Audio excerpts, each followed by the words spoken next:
Clovis here with UNA's Technology LLC. Today we're going to talk about private visibility and encapsulation.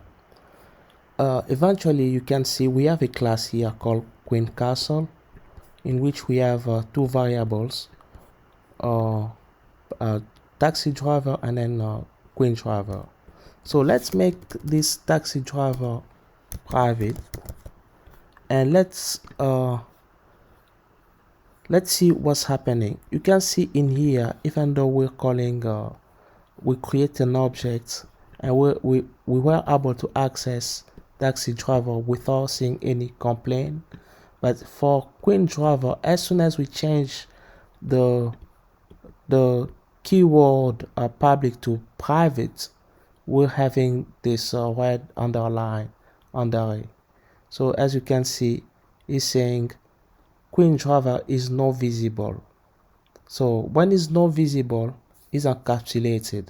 So they said what they're giving us two options to fix it. Either we change the visibility of a Queen driver either to public or internal, which means package, or we can replace it with a getter method. So we have its getter method here. So